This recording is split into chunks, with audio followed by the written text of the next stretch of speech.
നമസ്തേ പ്രവാസി നേരത്തിലേക്ക് സ്വാഗതം. ഞാൻ രോഹിണി മഹേഷ്. ആദ്യം പ്രധാന വാർത്തകൾ. കുവൈറ്റിൽ കൊറോണ കേസുകൾ ഉയരുന്നു. 2820 പേർക്ക് വൈറസ് ബാധ, 2 മരണം സ്ഥിരീകരിച്ചു. കൊറോണ മാർഗനിർദ്ദേശങ്ങൾ ലംഘിക്കുന്നവർക്കെതിരെ കർശന നടപടിയുമായി ആഭ്യന്തര മന്ത്രാലയം.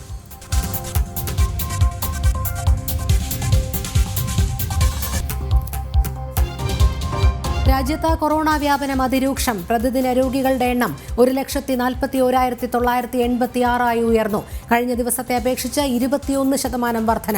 അടിയന്തര നിർദ്ദേശവുമായി ആരോഗ്യ മന്ത്രാലയം. സംസ്ഥാനത്ത് ഇന്ന് 5,944 പേർക്ക് കൊറോണ, 23 പേർക്ക് ഒമിക്രോൺ. സംസ്ഥാനത്ത് ലോക്ഡൌണിനെ പറ്റി ആലോചനയില്ലെന്ന് ആരോഗ്യമന്ത്രി.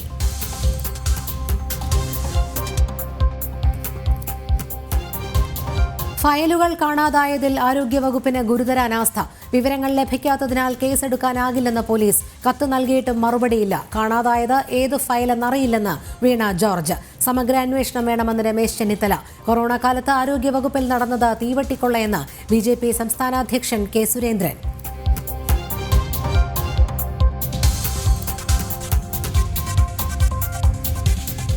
രാഷ്ട്രപതിക്ക് ഡീലിറ്റ് ശുപാർശ നിഷേധിച്ചതിൽ കേരള സർവകലാശാല വൈസ് ചാൻസലർ ഗവർണർക്ക് അയച്ച കത്ത് പുറത്ത്. VC കത്തെഴുതിയത് സ്വന്തം കൈപ്പടയിൽ. സിൻഡിക്കേറ്റ് അംഗങ്ങളുമായി വിഷയം ചർച്ച ചെയ്തിരുന്നെന്നും VC. ഉന്നത വിദ്യാഭ്യാസ രംഗത്തെ നിലവാര തകർച്ചയാണ് VC ഗവർണർക്ക് അയച്ച കത്തിലൂടെ പുറത്തുവന്നതെന്ന് കെ സുരേന്ദ്രൻ.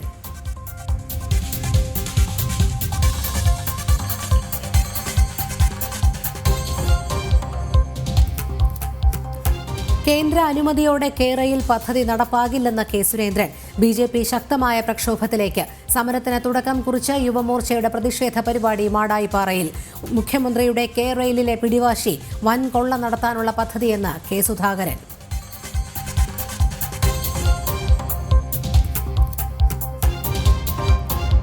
കോട്ടയം മെഡിക്കൽ കോളേജിൽ കുട്ടിയെ തട്ടിയെടുത്തതിൽ സുരക്ഷാ വീഴ്ചയില്ലെന്ന് ആരോഗ്യ വിദ്യാഭ്യാസ ജോയിന്റ് സെക്രട്ടറി. കൃത്യം നടത്തിയത് ആസൂത്രിതമായി. ആശുപത്രിക്കുള്ളിൽ നിന്ന് സഹായം ലഭിച്ചിട്ടില്ല. റിപ്പോർട്ട് ഒരാഴ്ചയ്ക്കകമെന്ന് തോമസ് മാത്യു. പ്രതി നീതുവിന്റെ സുഹൃത്ത് ഇബ്രാഹിം ബാദുഷയെ കോടതി 14 ദിവസത്തേക്ക് റിമാൻഡ് ചെയ്തു. തട്ടിക്കൊണ്ടുപോകലിന് ഇരയായ അമ്മയും കുഞ്ഞും ആശുപത്രി വിട്ടു.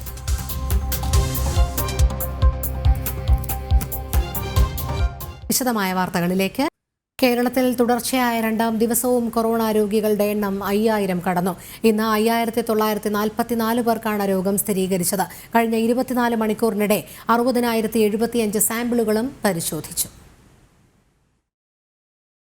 ഒമിക്രോൺ വകഭേദത്തിനു പുറമെ കേരളത്തിൽ കൊറോണ രോഗികളുടെ എണ്ണം വർദ്ധിക്കുകയാണ്. തുടർച്ചയായ 2ാം ദിവസവും കൊറോണ കേസുകൾ 5000-ന് മുകളിലെത്തി. ഇന്ന് 5,944 പേർക്കാണ് കൊറോണ സ്ഥിരീകരിച്ചത്. കഴിഞ്ഞ 24 മണിക്കൂറിനിടെ 60,075 സാമ്പിളുകളാണ് പരിശോധിച്ചത്. WIPR 10-ന് മുകളിലുള്ള 5 തദ്ദേശ സ്വയംഭരണ പ്രദേശങ്ങളിലായി 6 വാർഡുകളാണുള്ളത്. നിലവിൽ 31,098 പേർക്കാണ് സംസ്ഥാനത്ത് കൊറോണ സ്ഥിരീകരിച്ചിട്ടുള്ളത്.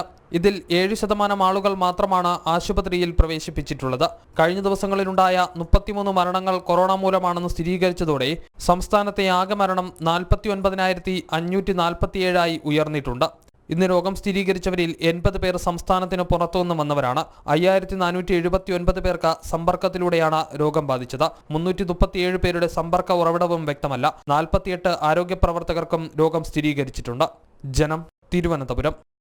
കേരളത്തിൽ ഒമിക്രോൺ രോഗികളുടെ എണ്ണം കുതിച്ചുയരുന്നു. ഇന്ന് മാത്രം സംസ്ഥാനത്ത് 23 പേർക്ക് ഒമിക്രോൺ ബാധിച്ചു. തലസ്ഥാനത്ത് 23-കാരിക്ക് രോഗം ബാധിച്ചത് സമ്പർക്കത്തിലൂടെയാണെന്നും ആരോഗ്യവകുപ്പ് വ്യക്തമാക്കി. ഇതോടെ സംസ്ഥാനത്തെ ആകെ രോഗികളുടെ എണ്ണം 328 ഉയർന്നു. സംസ്ഥാനത്ത് ഒമിക്രോൺ ബാധിതരുടെ എണ്ണം വർദ്ധിക്കുന്നത് ആശങ്കയുണ്ടാക്കുകയാണ്. ഇന്ന് 23 പേർക്ക് കൂടി ഒമിക്രോൺ സ്ഥിരീകരിച്ചിട്ടുണ്ട്. ഇതോടെ സംസ്ഥാനത്താകെ 328 പേർക്കാണ് രോഗം സ്ഥിരീകരിച്ചത്. ലോ റിസ്ക് രാജ്യങ്ങളിൽ നിന്ന് വന്ന 225 പേർക്കും ഹൈ റിസ്ക് രാജ്യങ്ങളിൽ നിന്ന് വന്ന 68 പേർക്കും സമ്പർക്കത്തിലൂടെ 33 പേർക്കുമാണ് രോഗം സ്ഥിരീകരിച്ചത്. ഇന്ന് പുറത്തുവന്ന പരിശോധനാ ഫലങ്ങളിൽ നിന്ന് മറ്റ് സംസ്ഥാനങ്ങളിൽ നിന്ന് വന്ന 2 പേർക്കും രോഗം സ്ഥിരീകരിച്ചിട്ടുണ്ട്. ഒമിക്രോൺ സ്ഥിരീകരിച്ചവരുടെ ജില്ല തിരിച്ചുള്ള കണക്കുകൾ ഇങ്ങനെയാണ്. തിരുവനന്തപുരം 11, കൊല്ലം 4, കോട്ടയം 3, ആലപ്പുഴ, തൃശൂർ, കോഴിക്കോട് ജില്ലകളിൽ 1 വീതം എന്നിങ്ങനെയാണ് സ്ഥിരീകരിച്ചത്. ഇതുകൂടാതെ കൂടാതെ 2 തമിഴ്നാട് സ്വദേശികൾക്കും രോഗം ബാധിച്ചു. ഇന്ന് പുറത്തുവന്ന പരിശോധനാ ഫലങ്ങളിൽ 16 പേർ ലോ റിസ്ക് രാജ്യങ്ങളിൽ നിന്നും 4 പേർ ഹൈ റിസ്ക് രാജ്യങ്ങളിൽ നിന്നും വന്നവരാണ്. കൊല്ലം സ്വദേശികളായ 2 പേർ തമിഴ്നാട്ടിൽ നിന്നും വന്നവരാണ്. ഒരാൾക്ക് സമ്പർക്കത്തിലൂടെയാണ് ഒമിക്രോൺ ബാധിച്ചത്. തിരുവനന്തപുരം ജില്ലയിലെ 23 വയസ്സുകാരിക്കാണ് സമ്പർക്കത്തിലൂടെ രോഗം ബാധിച്ചത്. ജനം, തിരുവനന്തപുരം. ലോക്ഡൌണിന് സമാനമായ നിയന്ത്രണങ്ങളെപ്പറ്റി ഇപ്പോൾ ആലോചിക്കുന്നില്ലെന്ന് ആരോഗ്യമന്ത്രി വീണ ജോർജ്. പൂർണ്ണമായ അടച്ചിടൽ ജനജീവിതത്തെ ബാധിക്കും. അടച്ചിടൽ ഒഴിവാക്കാൻ എല്ലാവരും ജാഗ്രത പാലിക്കണം. വിദേശത്തുനിന്ന് വരുന്നവർക്കുള്ള ക്വാറന്റൈൻ മാനദണ്ഡം കേന്ദ്ര നിർദ്ദേശമനുസരിച്ചാണെന്നും ആരോഗ്യമന്ത്രി പറഞ്ഞു. അല്ല, സംസ്ഥാനങ്ങൾ ഇതിന്മേൽ നടപടികൾ സ്വീകരിക്കുന്നത് കേന്ദ്രത്തിൻ്റെ മാനദണ്ഡം അനുസരിച്ചാണ്. കേന്ദ്ര ഗൈഡ് ലൈൻസ് പുതുക്കി. അപ്പോൾ കേന്ദ്ര മാനദണ്ഡങ്ങൾ പുതുക്കിയതിൻ്റെ അടിസ്ഥാനത്തിലാണ് ഇപ്പോൾ ഈ നടപടികൾ സ്വീകരിച്ചിട്ടുള്ളത്. അപ്പോൾ കേന്ദ്ര സർക്കാർ ആ രീതിയിൽ വിദേശത്ത് നിന്ന് വരുന്ന എല്ലാ വിദേശ രാജ്യങ്ങളിൽ നിന്നും വരുന്നവർ ഈ രീതിയിലുള്ള ഒരു പ്രോട്ടോകോൾ പാലിക്കണം എന്ന് നിർദ്ദേശിച്ചിരിക്കുന്ന സാഹചര്യത്തിൽ അതുമായിട്ടാണ് നമുക്ക് മുന്നോട്ട് പോകാൻ കഴിയുക. അപ്പോൾ കേരളത്തെ സംബന്ധിച്ചിടത്തോളം നമുക്ക് 305 ഒമിക്രോൺ പോസിറ്റീവ് കേസസ് ആണ് ഇതുവരെ ഉണ്ടായിട്ടുള്ളത്. അതിൽ ലോ റിസ്ക് രാജ്യങ്ങൾ ഇപ്പോൾ നമുക്ക് ആ വേർതിരിവില്ലാതെയായി, ലോ റിസ്ക് ഹൈ റിസ്ക് എന്നുള്ള വേർതിരിവില്ലാതെയായി. ഏറ്റവും അധികം ലോ റിസ്ക് രാജ്യങ്ങളിൽ നിന്നുള്ളവർക്കാണ് പോസിറ്റീവ് ആയിട്ടുള്ളത്. ഹൈ റിസ്ക് രാജ്യങ്ങളിൽ നിന്നുള്ളതൊരു 64 പേര്, 32 പേര് കോണ്ടാക്റ്റിലൂടെ.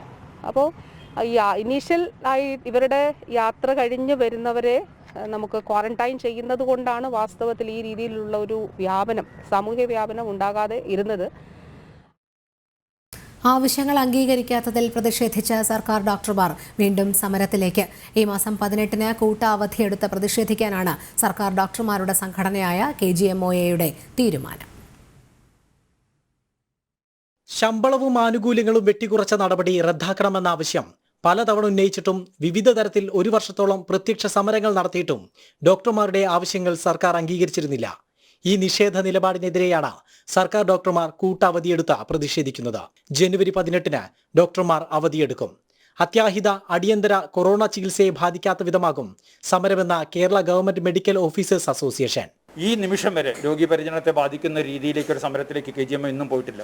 1 വർഷമായി ഞങ്ങൾ ഉന്നയിക്കുന്ന ഈ ആവശ്യങ്ങൾ കഴിഞ്ഞ 28 ദിവസമായിട്ട് സെക്രട്ടേറിയറ്റിന് മുമ്പിൽ ഞങ്ങൾ നടത്തുന്ന സഹന സമരം, ഇതൊന്നും ഞങ്ങളുടെ വിഷയം പരിഗണിക്കാൻ അല്ലെങ്കിൽ പരിഹരിക്കാൻ വേണ്ടിയിട്ട് നിയുക്തമായ ജനാധിപത്യ സർക്കാർ പരിഗണിക്കപ്പെടാതിരിക്കുന്ന സമയത്ത് ഇത്തരത്തിലൊരു പ്രതിഷേധത്തിലേക്ക് ഞങ്ങൾ നിർബന്ധിതമാവുകയാണ്.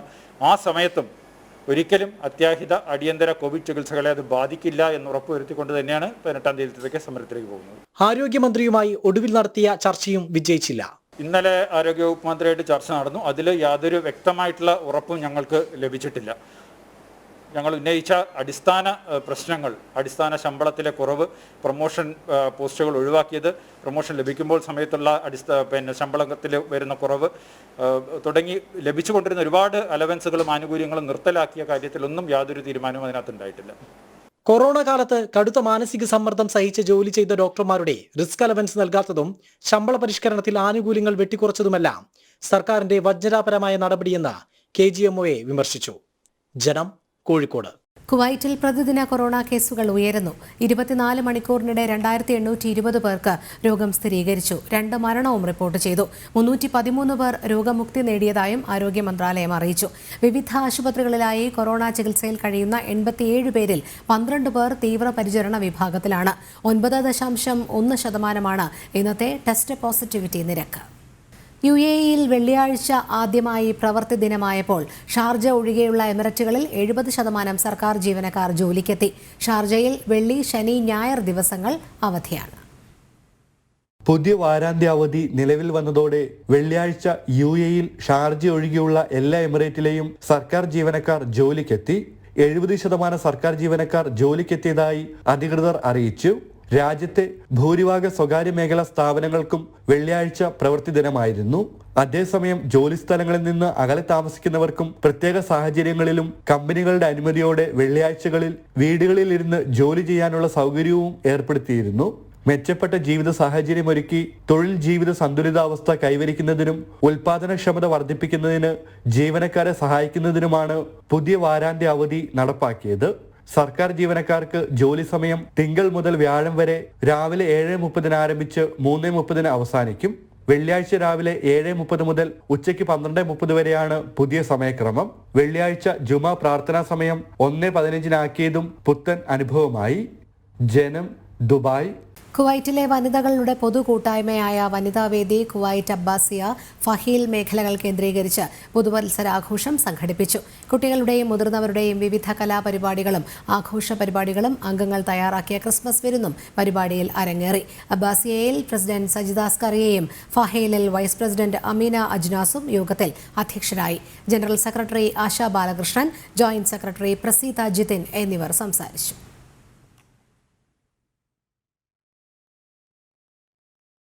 ലോകത്തെ ഏറ്റവും തിരക്കേറിയ വിമാനത്താവളം എന്ന പദവി വീണ്ടും ദുബായ് സ്വന്തമാക്കി. കൊറോണയുടെ പശ്ചാത്തലത്തിൽ സുരക്ഷിത യാത്രയ്ക്ക് general directorate of residency and foreigners affairs പ്രത്യേക സ്മാർട്ട് പദ്ധതി ആവിഷ്കരിച്ചിരുന്നു. ഡിസംബർ പകുതിയോടെ ദുബായ് വിമാനത്താവളം പൂർണ്ണ സജ്ജമായിരുന്നു. ഇതോടെയാണ് രാജ്യാന്തര വിമാന സർവീസുകൾ മാത്രം നടത്തുന്നവയിൽ ലോകത്തെ ഏറ്റവും തിരക്കേറിയ വിമാനത്താവളം എന്ന പദവി വീണ്ടും ദുബായ്ക്ക് ലഭിച്ചത്. ഡിസംബറിൽ 35 ലക്ഷത്തിലേറെ സീറ്റുകളാണ് ദുബായ് നൽകിയത്. രണ്ടാം സ്ഥാനത്തുള്ള ഹീത്രൂ വിമാനത്താവളത്തിൽ 10 ലക്ഷം സീറ്റുകൾ കുറവായിരുന്നുവെന്ന് ആഗോള സഞ്ചാര വിവരദാതാക്കളായ OIG വ്യക്തമാക്കുന്നു. മൂന്നാം സ്ഥാനത്തുള്ള ആംസ്റ്റർഡാം വിമാനത്താവളം 24 ലക്ഷത്തിലേറെ സീറ്റുകളാണ് നൽകിയത്. കഴിഞ്ഞ വർഷം ആദ്യ പകുതിയിൽ 1,06,00,000 യാത്രക്കാരാണ് ദുബായ് വഴി സഞ്ചരിച്ചത്. വർഷാവസാനത്തോടെ ഇത് 2,89,00,000 പ്രതീക്ഷിച്ചിരുന്നു. പാരീസിലെ ചാൾസ് ഡെഗു, ഇസ്താംബുൾ, ഫ്രാങ്ക്ഫർട്ട്, മാഡ്രിഡ് തുടങ്ങിയവയാണ് തിരക്കേറിയ മറ്റ് രാജ്യാന്തര വിമാനത്താവളങ്ങൾ. ജനം, ദുബായ്. രാഷ്ട്രപതി രാംനാഥ് കോവിന്ദിന് ഡിലിറ്റ് നിഷേധിച്ച് വൈസ് ചാൻസലർ സർക്കാരിന് നൽകിയ കത്ത് പുറത്ത്. കേരള സർവകലാശാല വൈസ് ചാൻസലർ സ്വന്തം കൈപ്പടയിലാണ് കത്തെഴുതിയത്. ചട്ടങ്ങൾ പാലിക്കാതെയുള്ള ഈ രാഷ്ട്രീയ നീക്കങ്ങൾക്ക് ശേഷമായിരുന്നു ചാൻസലർ സ്ഥാനം ഒഴിയുന്നതായി ഗവർണർ വ്യക്തമാക്കിയത്.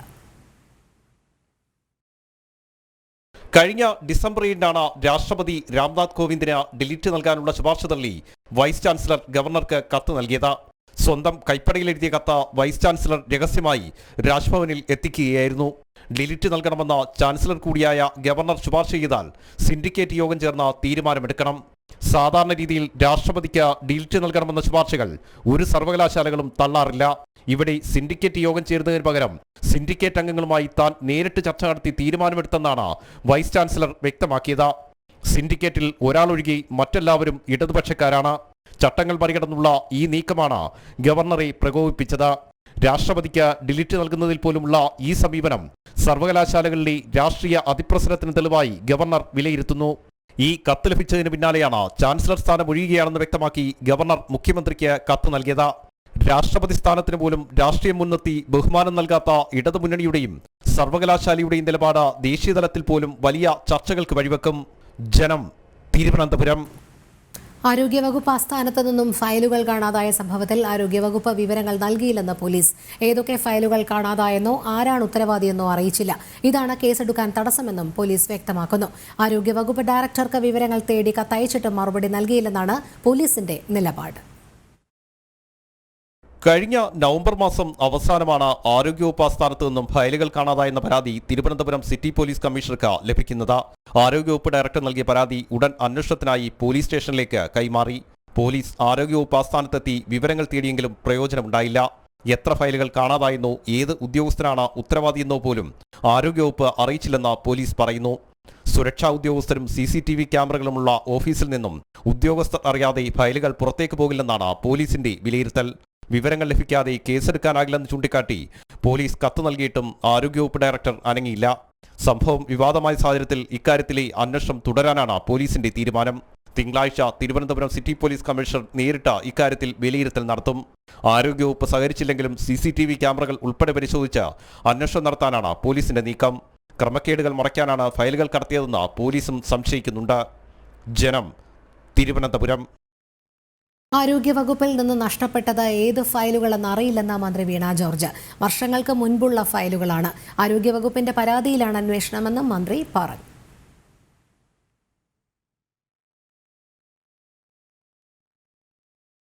ആരോഗ്യവകുപ്പിലെ ഫയലുകൾ മുക്കിയത് അഴിമതി മറയ്ക്കാനെന്ന് BJP സംസ്ഥാന അധ്യക്ഷൻ കെ സുരേന്ദ്രൻ. ഉറക്കമൊഴിഞ്ഞ് ടീച്ചറമ്മയും ഉദ്യോഗസ്ഥരും കളവ് നടത്തി. കൃത്യമായ അന്വേഷണം വേണമെന്നും BJP സംസ്ഥാന അധ്യക്ഷൻ. അതേസമയം ഉന്നത വിദ്യാഭ്യാസ രംഗത്തെ നിലവാര തകർച്ചയാണ് കേരള സർവകലാശാലയുടെ VC ഗവർണർക്ക് അയച്ച കത്തിലൂടെ പുറത്തുവന്നതെന്നും അദ്ദേഹം ആരോപിച്ചു. തിരുവനന്തപുരത്തെ ആരോഗ്യവകുപ്പ് ആസ്ഥാനത്തെ 500ഓളം ഫയലുകൾ കളവ് പോയ സംഭവത്തിൽ സർക്കാരിനെതിരെയും മുൻ ആരോഗ്യമന്ത്രിക്കെതിരെയും കടുത്ത വിമർശനമാണ് BJP സംസ്ഥാന അധ്യക്ഷൻ നടത്തിയത്. കൊറോണ കാലത്ത് ആരോഗ്യവകുപ്പിൽ നടന്നത് തീവെട്ടിക്കൊള്ള, ഫയലുകൾ മുക്കിയത് അഴിമതി മറയ്ക്കാൻ, ഉറക്കമൊഴിഞ്ഞ് ടീച്ചറമ്മയും ഉദ്യോഗസ്ഥരും കളവ് നടത്തിയെന്നും അദ്ദേഹം പറഞ്ഞു.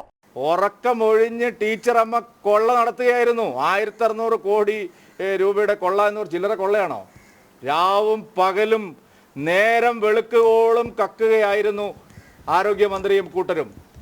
ഇപ്പോൾ പറയുന്നത് പങ്ക് മുതൽ എനിക്ക് മാത്രമല്ല മുഖ്യമന്ത്രിക്കും കിട്ടിയിട്ടുണ്ടെന്നാണ്. ഈ കൊള്ളയെല്ലാം നടത്തിയത് മുഖ്യമന്ത്രിയുടെ കൂടെ അറിവോടുകൂടിയാണ് എന്നാണ് ഇപ്പോൾ പഴയ ആരോഗ്യമന്ത്രി പറയുന്നത്. രാഷ്ട്രപതിക്ക് ഡിലിറ്റ് നൽകാതിരുന്ന സർവകലാശാല നടപടിയും അതിനായി ഗവർണർക്ക് കത്തയച്ച VCയുടെ നിലപാടും നിലവാര തകർച്ചയുടേതെന്നായിരുന്നു BJP സംസ്ഥാന അധ്യക്ഷന്റെ പ്രതികരണം. തരം താഴ്ന്ന കത്തയക്കാൻ VCക്ക് എങ്ങനെ കഴിഞ്ഞുവെന്നായിരുന്നു സുരേന്ദ്രന്റെ ചോദ്യം. ഇത്രയും നിലവാരമില്ലാത്ത ഒരു കത്ത് ബഹുമാനപ്പെട്ട ഇന്ത്യയുടെ പ്രഥമ പൗരൻ രാഷ്ട്രപതിക്ക് ഡിലിറ്റ് നൽകുന്നതിന് ഞങ്ങളുടെ സർവകലാശാലയിലെ സിൻഡിക്കേറ്റ് മെമ്പർമാർ അനുകൂലമല്ല എന്ന് പറഞ്ഞുകൊണ്ട് ഒരു കാപ്പായി വെള്ളക്കടലാസിൽ ഒരു വൈസ് ചാൻസലർ ഗവർണർക്ക് കത്തയച്ചത് ഇത്രമാത്രം തരം താണ ഒരു കത്ത് നമ്മുടെ ഗവർണർക്ക് അയക്കാൻ എങ്ങനെയാണ് കേരളത്തിൽ ഒരു വൈസ് ചാൻസലർക്ക് ധൈര്യം വരുന്നത് എന്നുള്ളതാണ് എല്ലാവരും ചോദിക്കുന്നത്. സംസ്ഥാനത്ത് കേരളിന് പകരം വേണ്ടത് K ഹോസ്പിറ്റൽ എന്നും സുരേന്ദ്രൻ പറഞ്ഞു. മന്ത്രിമാർക്കും നേതാക്കന്മാർക്കും ഇത് സഹായകമാകും. നമ്പർ 1 കേരളത്തിൽ നിന്ന് മുഖ്യമന്ത്രി അമേരിക്കയ്ക്ക് ചികിത്സയ്ക്ക് പോകുന്നത് എന്തിനെന്നും അദ്ദേഹം ചോദിച്ചു. കേരളിന് കേന്ദ്രാനുമതി ഉണ്ടാകില്ലെന്നും സുരേന്ദ്രൻ ആവർത്തിച്ചു. ജനം, തിരുവനന്തപുരം. ആരോഗ്യവകുപ്പിലെ ഫയലുകൾ കാണാതായത് ഗുരുതര വീഴ്ചയെന്ന് രമേശ് ചെന്നിത്തല. വിഷയത്തിൽ വിശദമായ അന്വേഷണം നടത്തണം. അതേസമയം UDF കേരളിനെ ഒറ്റക്കെട്ടായി എതിർക്കുമെന്നും വിഷയത്തിൽ ജനങ്ങൾ സർക്കാരിന്റെ പല്ല് തെറിപ്പിക്കുമെന്നും രമേശ് ചെന്നിത്തല തിരുവനന്തപുരത്ത് പറഞ്ഞു. കോവിഡിന്റെ മറവിൽ നടന്ന അഴിമതികളെ സംബന്ധിച്ച് ഞങ്ങൾ നേരത്തെ പുറത്തു കൊണ്ടുവന്നതാണ്. ആ ഫയലുകളൊക്കെയാണ് ഇപ്പോൾ കാണാതാവുന്നത്. മന്ത്രി എത്ര പറഞ്ഞാലും ശരി, ഡിപ്പാർട്ട്മെൻറ്റിൽ നിന്ന് ഫയലുകൾ നഷ്ടപ്പെടുന്നത് ഗുരുതരമായ പ്രശ്നങ്ങളാണ്. ഇവിടെ പർച്ചേസുമായി ബന്ധപ്പെട്ട ഫയലുകളാണ് നഷ്ടപ്പെടുന്നതെന്നാണ് പറയുന്നത്. പ്രത്യേകിച്ചും കോവിഡുമായി ബന്ധപ്പെട്ട ഫയലുകൾ, പർച്ചേസുമായി ബന്ധപ്പെട്ട ധാരാളം. കമ്മീഷന്റെ കാര്യത്തിൽ ഡോക്ടറേറ്റ് വാങ്ങിയ ആളാണ് മുഖ്യമന്ത്രിയെന്ന് കെ സുധാകരൻ. മുൻകാല ചെയ്തികൾ അതാണ് തെളിയിക്കുന്നത്. കൊച്ചിയിൽ ചേർന്ന കേരയിൽ വിരുദ്ധ കൺവെൻഷന് ശേഷം പ്രതികരിക്കുകയായിരുന്നു KPCC അധ്യക്ഷൻ. കേരളിനെതിരെ ജനകീയ സമരം ശക്തമാക്കുന്നതിന്റെ ഭാഗമായാണ് എറണാകുളം, ആലപ്പുഴ, കോട്ടയം, തൃശൂർ ജില്ലകളിലെ DCC പ്രസിഡന്റുമാർ വരെയുള്ള ഭാരവാഹികളുടെ സംയുക്ത കൺവെൻഷൻ KPCC പ്രസിഡന്റ് കെ സുധാകരന്റെ അധ്യക്ഷതയിൽ കൊച്ചിയിൽ ചേർന്നത്. കമ്മീഷൻ മാത്രമാണ് മുഖ്യമന്ത്രിക്ക് ഇക്കാര്യത്തിലുള്ള താൽപര്യം. കമ്മീഷൻ വാങ്ങുന്നതിൽ ഡോക്ടറേറ്റ് എടുത്ത ആളാണ് പിണറായി വിജയനെന്നും കെ സുധാകരൻ പറഞ്ഞു. എന്താണ് അദ്ദേഹത്തിന്റെ അജണ്ട? ആ അജണ്ടയെ കുറിച്ചാണ് കേരളം ആലോചിക്കുന്നത്. സുതാര്യമല്ലാത്ത, സത്യസന്ധമല്ലാത്ത ഒരു അജണ്ട അദ്ദേഹത്തിനുണ്ട്. അദ്ദേഹത്തിന്റെ പിന്നാമ്പുറ ചരിത്രം പരിശോധിച്ചാൽ അദ്ദേഹം ഒരു മുഖ്യമന്ത്രിക്കും ഇല്ലാത്തൊരു അധികാരം, ഒരു പ്ലസ് പോയിന്റ് അദ്ദേഹത്തിനുണ്ട്. അദ്ദേഹം കമ്മീഷന്റെ അകത്ത് ഒരു ഡോക്ടറേറ്റ് വാങ്ങിയ ആളായ SNC ലാവ്ലിൻ കേസിൽ അദ്ദേഹത്തിന് ഡോക്ടറേറ്റ് കിട്ടിയിട്ടുണ്ട്. കേരളിനെതിരെ സർക്കാർ ഉയർന്ന ആളുകളുടെ അഭിപ്രായങ്ങൾ തേടുമ്പോൾ കോൺഗ്രസ് സാധാരണക്കാരുടെ പ്രശ്നങ്ങൾക്കൊപ്പമാണ്. പദ്ധതിക്കെതിരെ ശക്തമായ പ്രചാരണം സംഘടിപ്പിക്കുമെന്നും കെ സുധാകരൻ വ്യക്തമാക്കി. ജനം, കൊച്ചി. കേരയിൽ പദ്ധതിക്കെതിരായുള്ള സമരത്തിന് തുടക്കം കുറിച്ച യുവമോർച്ച കണ്ണൂർ ജില്ലാ കമ്മിറ്റി മാടായിപ്പാറയിൽ പ്രതിഷേധ പരിപാടി സംഘടിപ്പിച്ചു. പരിസ്ഥിതി ലോല പ്രദേശങ്ങൾ നശിപ്പിക്കുകയും പൈതൃക ഭൂമികൾ സ്വകാര്യ വ്യക്തികൾക്ക് കയ്യേറുന്നതിനുമായി പിണറായി സർക്കാർ പ്രഖ്യാപിച്ച കേരയിൽ പദ്ധതി നടപ്പിലാക്കാൻ അനുവദിക്കില്ലെന്ന് യുവമോർച്ച ജില്ലാ അധ്യക്ഷൻ മനോജ് പൊയിലൂർ പറഞ്ഞു. യുവമോർച്ച ജില്ലാ ജനറൽ സെക്രട്ടറി അർജുൻ മാവിലക്കണ്ടി, ജില്ലാ സെക്രട്ടറിമാരായ അർജുൻ KV, സ്മിൻതേഷ് VK എന്നിവർ പങ്കെടുത്തു. കോട്ടയം മെഡിക്കൽ കോളേജിൽ തട്ടിക്കൊണ്ടുപോകലിനിരയായ അമ്മയും കുഞ്ഞും ആശുപത്രി വിട്ടു. 4 മണിയോടെയാണ് ഇവർ വീട്ടിലേക്ക് മടങ്ങിയത്. അതേസമയം കുഞ്ഞിനെ തട്ടിക്കൊണ്ടുപോയ സംഭവത്തിൽ ആശുപത്രി ജീവനക്കാർക്ക് വീഴ്ചയുണ്ടായിട്ടില്ലെന്ന് ആരോഗ്യ വിദ്യാഭ്യാസ ജോയിന്റ് ഡയറക്ടർ തോമസ് മാത്യു പറഞ്ഞു. കുട്ടിയെ തട്ടിക്കൊണ്ടുപോയ നീതുവിന്റെ സുഹൃത്ത് ഇബ്രാഹിം ബാദുഷയെ റിമാൻഡ് ചെയ്തു. തൃശൂർ ശക്തൻ മാർക്കറ്റ് വികസനത്തിന് കൂടുതൽ തുക ലഭ്യമാക്കാൻ ശ്രമിക്കുമെന്ന് സുരേഷ് ഗോപി MP. കൂടുതൽ കേന്ദ്ര പദ്ധതികൾ തൃശൂരിൽ നടപ്പാക്കാൻ ശ്രമിക്കുമെന്നും അദ്ദേഹം പറഞ്ഞു. കോർപ്പറേഷൻ മേയറും കൗൺസിലർമാരുമായി MP കൂടിക്കാഴ്ച നടത്തി.